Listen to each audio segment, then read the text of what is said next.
Hi everyone, welcome to Extra Mile Educative Channel. I am your host Shujaa Rose.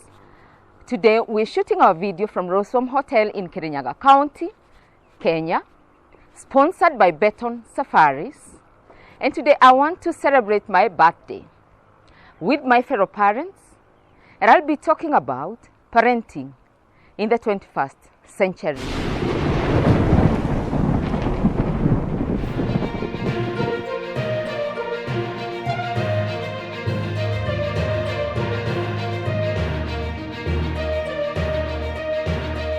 Being my birthday, I'm excited that I'm a mother, and I wish to share the many lessons that I've learned both in school and during my parenting moments, and also what I've learned from my many sessions of counseling.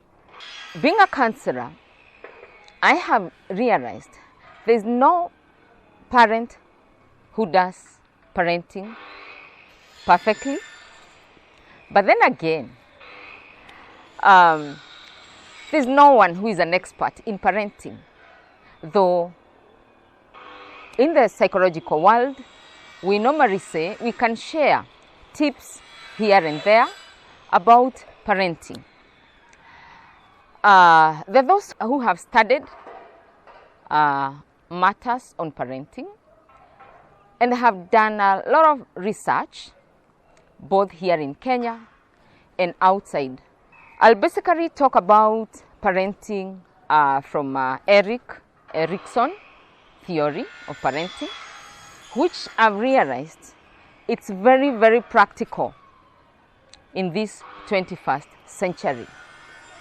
In parenting, I'll talk about parenting from the moments of conception. However, I'll not dwell so much on parenting when a baby is in the womb, but I'll talk about parenting from the time a child is born. That means from zero years. And I'll want to tell the parents that any person you come across, any person you meet in your day-to-day life,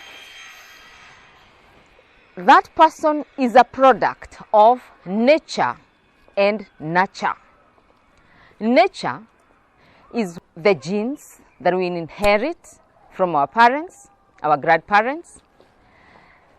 You know, what our parents have given us, it matters, genes. And nurture is how a child is taken care of once the baby is born. That means the experiences that that child gets when that child is born. We are talking about the environment that a child grows in or around. We are talking about the caretakers who takes care of a child once a child is born. We are talking about the circumstances in which a child grows in. So for this reason, I want to start by saying that the kind of people, that means the parents and the caretakers who surround the child once the child is born, plays a big role in the development of a child. Now I'll be talking about the physical development, the psychological development, the spiritual development of a child, and how that child shapes up, grows up to be the human being that we become thereafter. Let me talk about what we expect of a child who is 0, immediately a child is born, to 1 year. That is 12 months, the first 12 months of a human being. The first 12 months, the child does not move. The child learns and conceptualizes only two things, either to trust or never to trust. We call it trust or mistrust.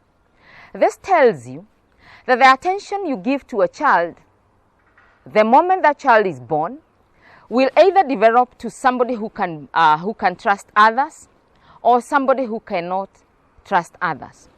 I have oftenly gotten questions from parents why a child will be talked to and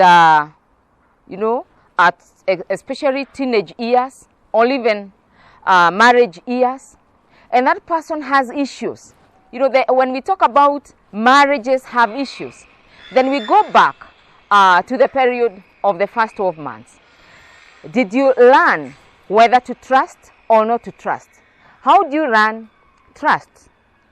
You learn how to trust when the caretaker or a parent, could be a mother or a father, has taught you to trust. What do I mean? Trusting is where when a child cries, then immediately somebody is there to take care of the child. The mother takes the child to breastfeed. The child cries. There is someone very quickly who comes to check why the child is crying.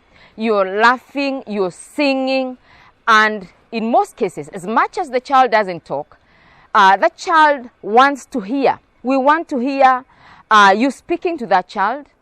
We want to hear you telling good things to this child, giving hope, even though the child appears not to understand. Psychologically speaking, we say consciously that child gets to know, is able to distinguish between someone who can be trusted and someone who cannot be trusted. Now, the opposite is where the child is born, the mother is working, for example. I'll just give an example. And at 3 months, the mother goes to work. So whom do you leave your child with? A house help, a house manager, a nanny. How much does the nanny show love to this child? How much does this nanny or caretaker express the care, the love to the child? Let's take a situation where the child does not get attention whenever he or she needs that attention. The nanny is busy washing clothes, washing the house, and the baby cries throughout. This means that the child is left with alternatives of not trusting anyone. The child is wet and does not have someone to change the diapers. So what happens? The child feels that he or she cannot trust anyone. So this one, now the child learns mistrust. Mistrust. Look at a scenario where the mother comes in the evening and the nanny appears to care and appears to show love just because the nanny wants to keep her job, and therefore the child is confused. Is this the person I've been with the whole day? So the child develops a scenario where he or she cannot trust anyone. In fact, cannot trust either the parent, the mother, or the nanny.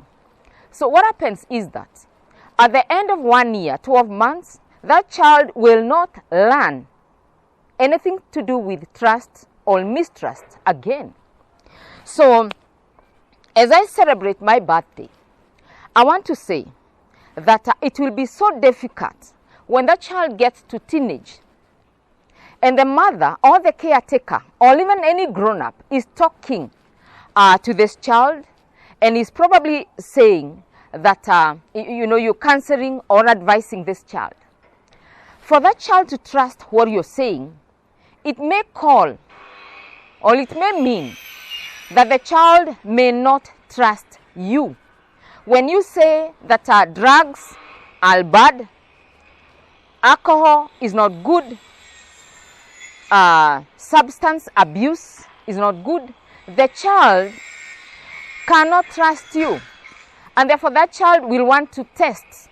We want to try out because of that curiosity, and will feel that rather than trust you, the child will want to discover for himself or herself that you're saying. Right now in Kenya, we have challenges of teenage pregnancies.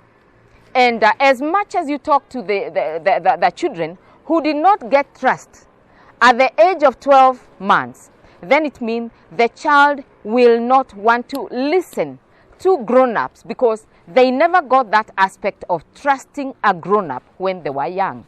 So what am I saying? That if you don't have trust, then even in your future, your marriage, workplace, you will never be able to trust people. It will be so difficult. Even the simple concepts, you will have difficulties conceptualizing them, meaning that we may have challenges as this child grows up. In summary, I want to say, for the first 12 months, I want to urge parents to try as much as possible, despite the challenges, give their time, love and care to the children. See what you can do to show this so that that child will trust you. Even when they grow, they become grown-ups, and even as they age, they will be able to sieve between what can be trusted and what cannot be trusted.